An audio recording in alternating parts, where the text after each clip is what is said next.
businesses. So if you were asking me in my previous life in automotive, I could clearly tell you where that is. In this environment, the way we've expanded it out, as I understand, and you know, across just small businesses and not necessarily focusing on minority, I'd be very interested in how others see that and how others are developing that within their organizations.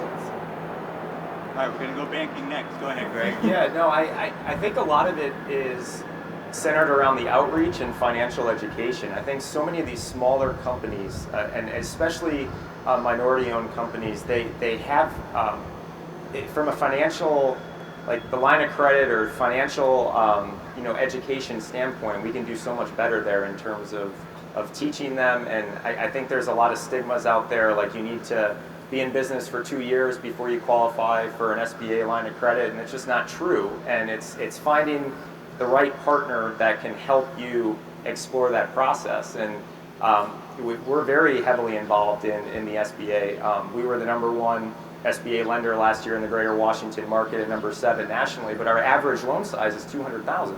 So it's small business loans to small businesses. So we're always trying to think creatively on how to get out there and teach and be accessible and be more proactive than reactive.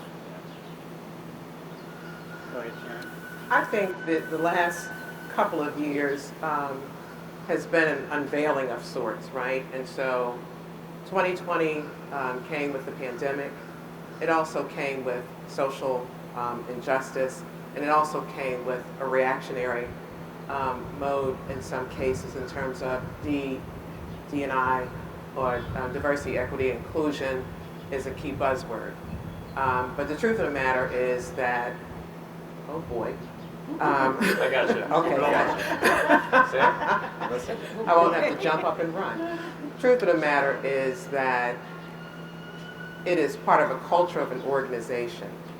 And so if I look at it from that perspective, what is it in place to ensure that it's more than just lip service? Well, what we know is that there's a top-down commitment and in terms of growth. This is a top-down commitment in terms of in an organization for inclusion. It is also an understanding that of what's the commitment in terms of ensuring that these small women and minority businesses, for example, succeed, and what are those kinds of things. And so D, E, and I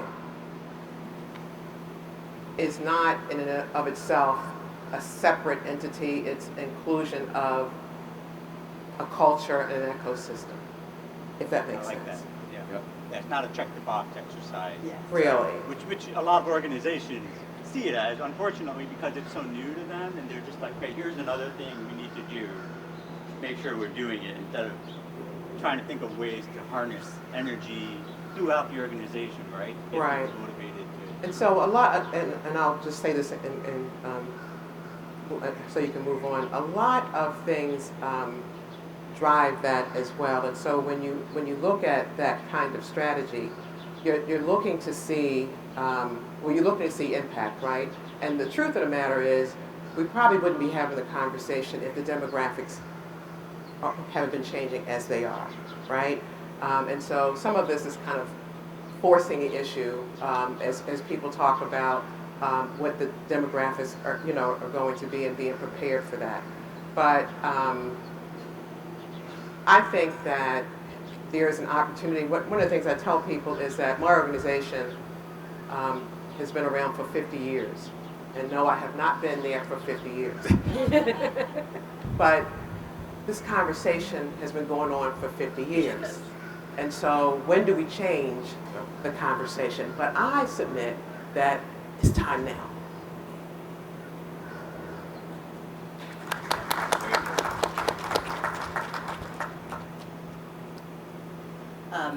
So I'm a former prosecutor, so first let me thank everyone for including us. Let me start out by saying we're delighted to be here and to participate. BB&K is very excited to be able to sponsor. So the hard message is, I completely agree. At the end of the day, I don't really see them as two different vehicles. The Small Business Administration was created in the first place, to sort of focus on those businesses that did not benefit equally in the marketplace. I mean, the purpose of it was to take a look at the talent and the expertise of the small entrepreneur or the small individual team that was doing a great job but needed more money, more resources, more funding, had, you know, a great reputation within its small community. Hopefully, the thought was that the larger companies that had sort of moved away from boots on the ground would benefit from that kind of relationship, reaching down to the local smaller guys, and the smaller guys benefiting from the technology, the capital infusion, the resources of the larger guy for a beneficial relationship. And as many of you know, I'm not young. I have a lacrosse playing son who says to me, "Mom, it doesn't need to be heat seeking." But let me just say, people often looked at the Small Business Administration process as, you know, a special needs program for people of color. Now, you may not want to admit that to yourself, but I heard many times, both in my office and at events like this, gee, we have to help the underserved community, but only sort of looks like a certain way because they're not talented enough, they're not smart enough, they're not tough enough. Not because we had an economic landscape and a business landscape that was not hospitable to those guys. So, you know, as Sharon has eloquently described, obviously the last few years we've had a lot going on. You know, I don't need to tell anybody we had a pandemic. You know, we had folks in the streets talking about some real deal issues. And so now we're looking at diversity differently. Now we're looking at inclusion differently. But the message is the same. For business to succeed in America and any place else, we have to take a minute to look and see if we can include everyone that's talented, everyone that's hardworking, everyone that's authentic, everybody who wants to work, you know, and everybody who can follow the laws that we have in this land in a manner that we can get behind.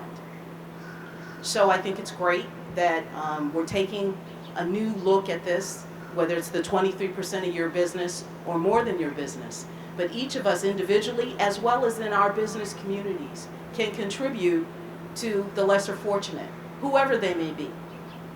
They're not necessarily just people of color.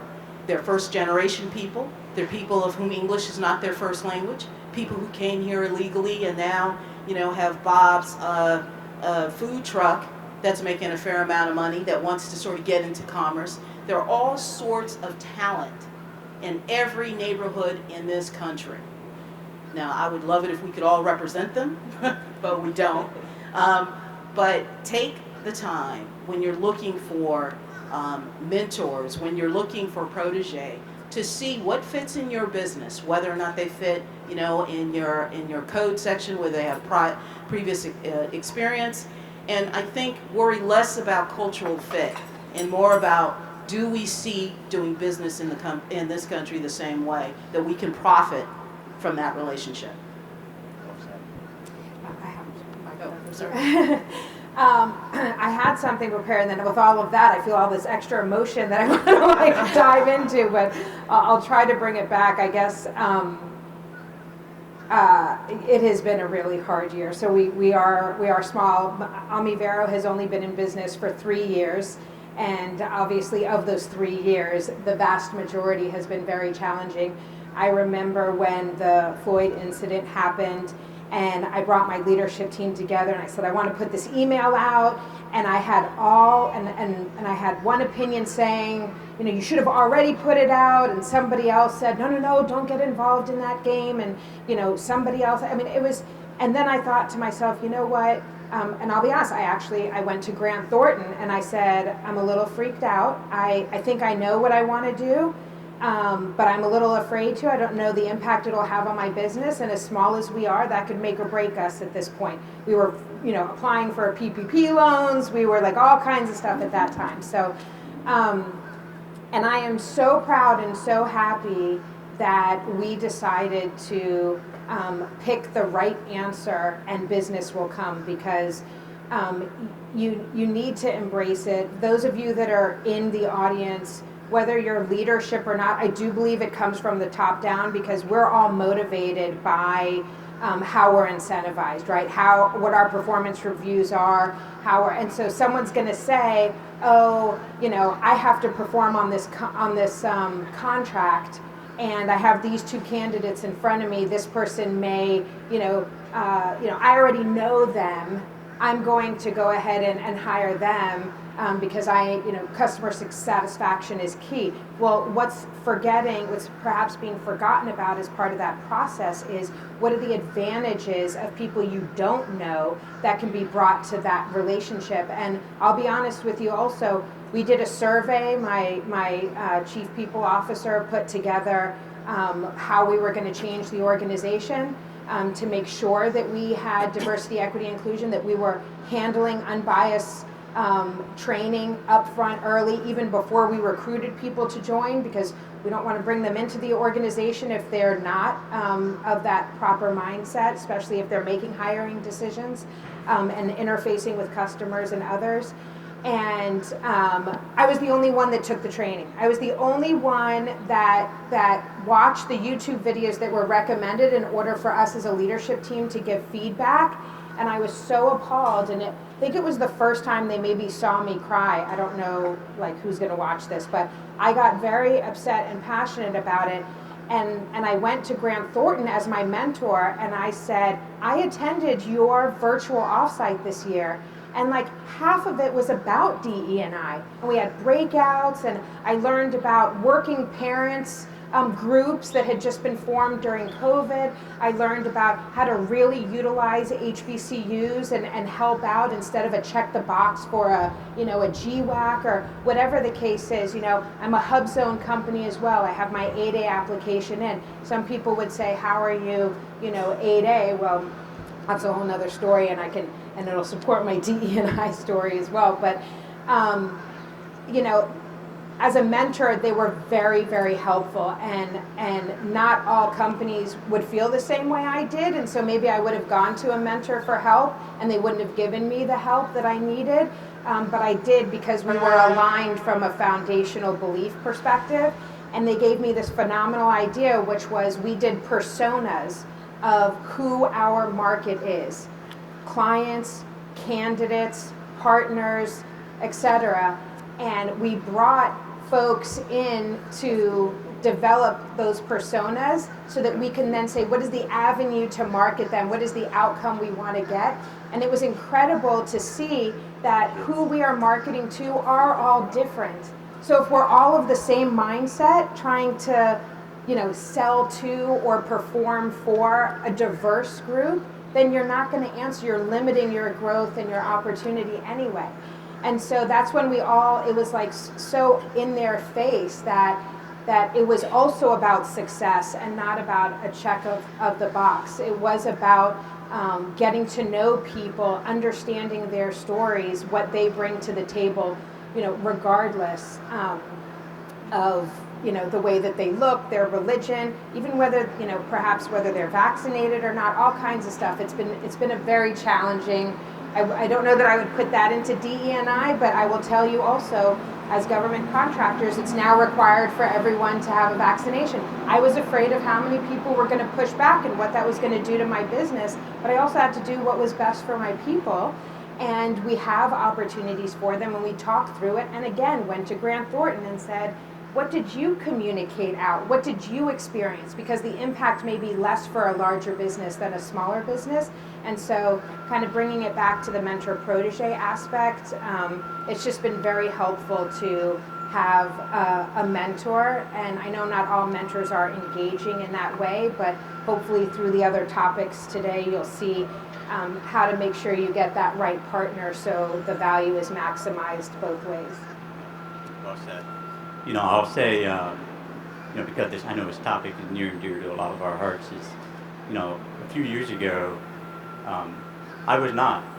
DE&I was something I probably thought about the least when I made my decisions on a day-to-day basis. I didn't really consider that as something that was a top priority. And when I reflect back on it, I can see how that has hurt us, hurt me anyways, in terms of. And all of you are leaders in your own right.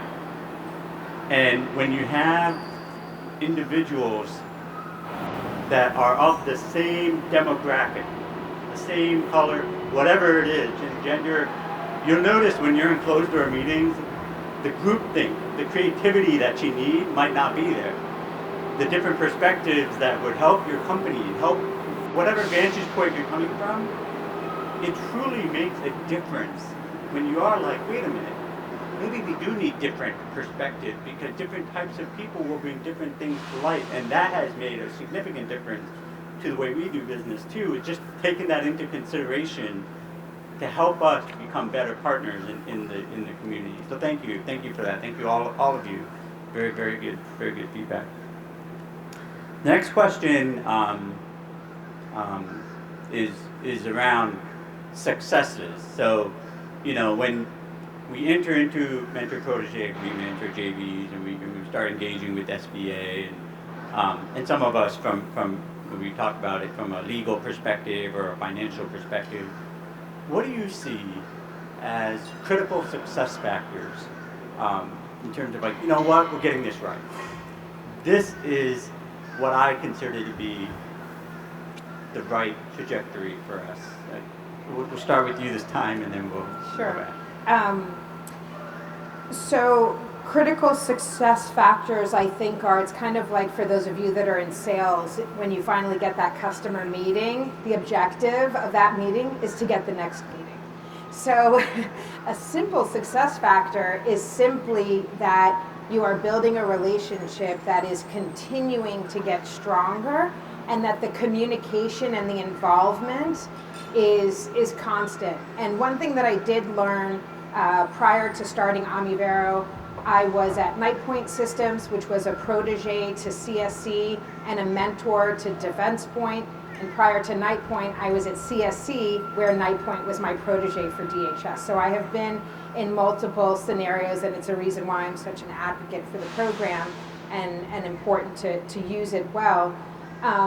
So communication, I would say, but something to keep in mind is to not be single-threaded. I think too often we rely on one relationship in the organization, and you never know if that person leaves, if something happens, if the new person that comes into that role has a different impression of the relationship or the objectives of the relationship. So networking, I think, is critical. So a success factor that you can look at is to see how broad and how deep have I gotten in that relationship. Number one, because those individuals are going to go off to other companies, and now you've exponentially grown your network and your opportunity, but also you're ensuring that the 3-year relationship, or however many years it is something that's sustainable and not dependent on just one or two individuals. Go ahead, Lisa. So I would say that there are two things that we've seen that really helps implement success. The first thing, I think, is to have a strong team that you've put together to interface, whether you're the protege or the mentor. And that team focuses on the day-to-day interaction and the successes of running the business, but also have a different team that forecasts for the future. A different group of people that take some time to look at where you want your business to be in 6 months, where you want your business to be in a year. Because you generally put together a business plan when you start the initial program, when you first get in and you first get identified and you first get your match approved by SBA. But sometimes those business plans have to change depending on how the work goes forward. 6 months in, you're looking at something different, or like Olivia has said, maybe you lost a key component, a key player. So to keep your eyes on the ball, our experience has been 2 separate teams doing those things make sense. The folks who are sort of focused on the day-to-day managing, moving forward, and then the forward forecasting planner